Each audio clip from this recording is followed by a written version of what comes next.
Kasi dito ko balak pakabit yung RCB. Boss, kailan ba dapat mag-change oil? Ang ilalagay mong langis or ang bibili mo langis ay maganda, ay fully synthetic oil na. Wag. Ang kulang pala ng Aerox NMAX ay nandito sa kanang footboard. O kailan ba dapat magpalinis ng panggilid?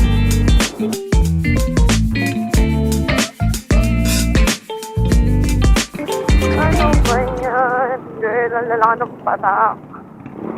Alam mo, tabi muna tayo. Wala.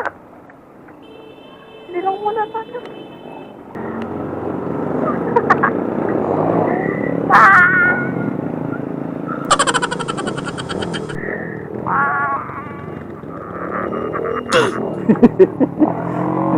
Sinong muna tayo sa BB? Pwede. Ano yung BBC? Ayun. Ano? Okay. Silong mo na. Okay.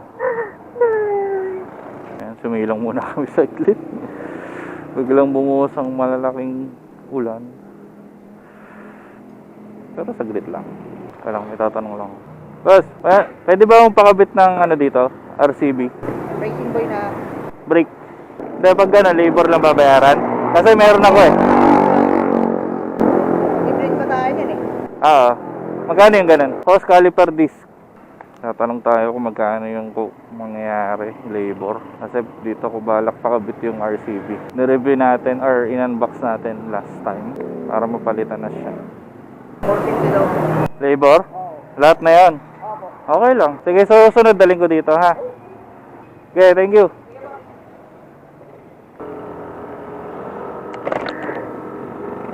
Yun. Wala na ulan. Hari ng kalsada. Kasi siya may cover. Yun lang. Sa maulan na. Traffic sa Antipolo. Ang init naman ngayon. Kanina umuulan. Ano ba? Ano ba talaga? That's by ano na, expander. Ha? That's by expander. Alin? Ha? Ha? Let's buy? Oo. Pero pala.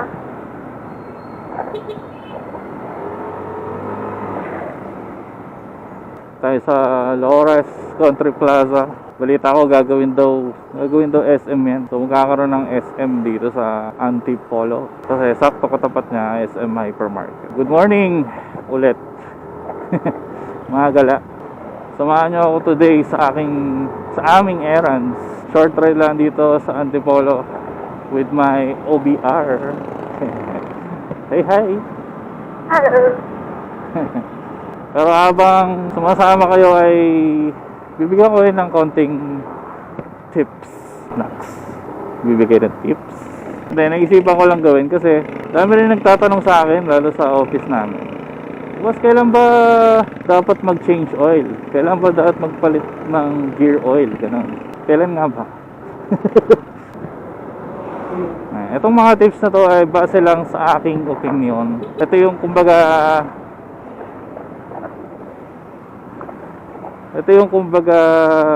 aking ginagawa. So, pwedeng maiba sa ibang tao. Nag-change oil ako regularly every 1.5 kilometers. Or kahit less, basta wag lang susobra sa 1.5. Mas maganda yon kasi at least regular mong napapalitan yung oil, engine oil ng iyong motor. So yung gear oil naman, pinapalitan ko siya every 3,000 kilometers. So kunwari ngayon, nag-change ako ng gear oil. So after 1.5 kilometers, magpapalit naman ako ng engine oil. Pero engine oil lang, hindi kasama ang gear oil. So after another 1.5, so 3,000 na yon, dun ko na isasabay yung gear oil kasabay ng engine oil. Ganun ako magpalit ng langis. So ano bang klaseng langis ang kailangan? Kasi tinatanong din sa akin yan after kong sagutin. Ano ba langis ang maganda? Ang masasabi ko dyan, kung after break-in period ka na, ang ilalagay mong langis or ang bibili mo langis ay maganda, ay fully synthetic oil na. Mas maganda yon kasi may mga parang halo na yon makakatulong sa paglinis ng iyong makina. So ano bang brand? Kahit anong brand, basta fully synthetic. Tapos ang viscosity niya, viscosity level niya ay 10W40. Nasa mainit na part naman tayo. So basta 10W40 lang ang viscosity. Okay na yun. Kaya lang naman nagpa 5W kasi para mas malabnaw yung langis. Mas madaling mag-circulate sa makina. Ginagamit ko personally ay RS8, R9, or yung RS8 Ultra na gold. Kahit alin doon sa akin. Kasi fully synthetic yung dalawang yun. Pero may marami pang ibang brands na magaganda like yung Shell. Yun yung mga tips ko regarding sa changing of engine oil and gear oil. Kaya sabi nila kasi para yung may nakalagay pa dun sa mismong oil every 3,000, every 5,000, ganyan. Pero ako hindi ko sinusunod yun. Mas maganda yung regular ka nagpapalit ng mas maikli. Kumbaga hindi mo na paparumihin ng husto yung langis. Ayun po, tip number 1. Ayan, dito muna kami sa unang errand namin. So balikan ko yung mamaya. Bye. Kulit. Okay. Tapos na kami sa errand number 1. May pupuntahan lang kami saglit. Then may gagawin lang kami. Tapos mamaya balik tayo sa topic. Bye-bye. Mamaya ulit. Pauwi na tayo ngayon. Tapos na tayo sa task number 2. Papunta ngayon tayo sa task number 3 natin. Pakabit tayo RFID. Panis. De, para yun sa subdivision. Kala nyo, 400cc lang may RFID. Yan talaga sa mga subdivision na yun, no? Ang daming humps. Hindi na uubusan.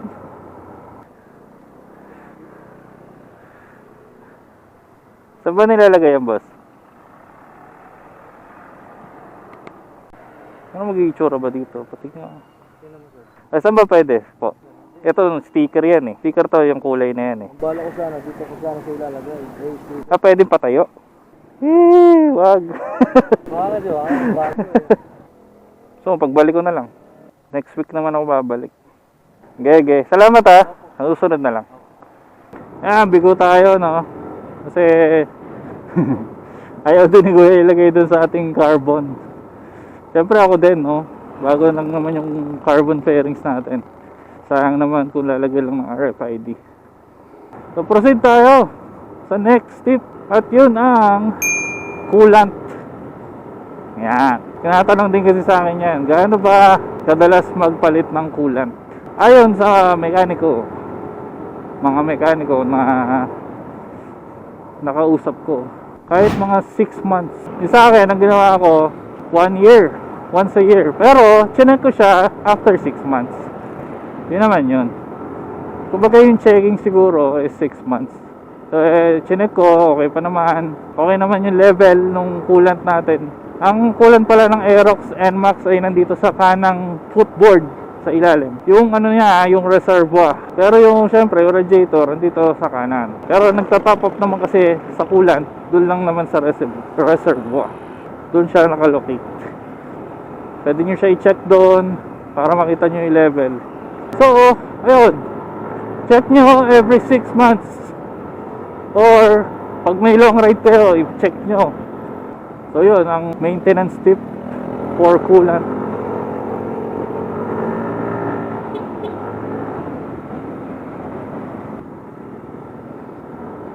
Yan. Proceed tayo ngayon sa next tip, which is number 3, ang CVT cleaning. Diba? Madalas na tanong yan, lalo sa mga naka-scooter na naka-CVT. Yun yung tinatawag na panggilid. Diba? Gaano ba dapat, o kailan ba dapat magpalinis ng panggilid?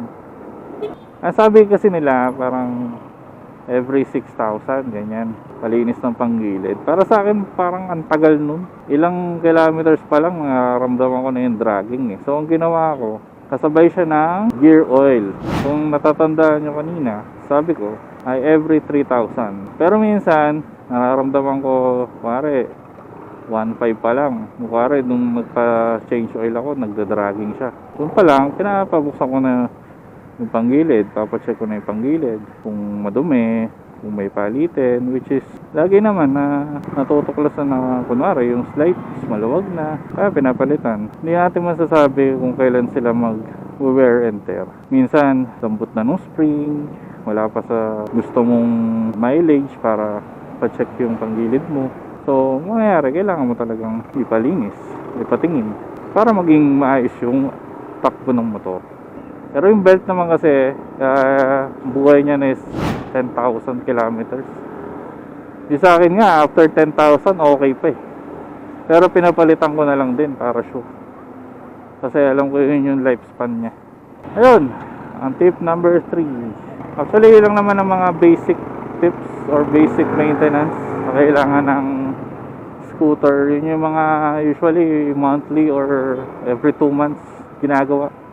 Depende sa gamit mo sa motor. Kasi yung 1.5 kilometers sa mga delivery rider, sisiw lang yan.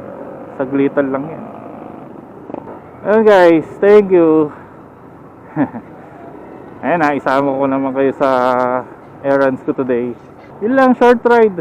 Antipolo lang. Naisama ko lang kayo, diba? O, naigala ko kayo dito sa may bandang bayan lang. Amang painit lang ng motor. Hanggang sa susunod muli. Ayan. Next time, ayan, kung naalala nyo, nagtanong na tayo kung magkano ang pakabit ng RCD ng braking system natin. Papakabit natin doon sa DGZ. Schedule natin, tingnan natin kung kailan pwede maluwag. Ayan, please like and subscribe sa ating YouTube channel. Ayan, salamat sa pagsama. Hanggang sa susunod. Thank you.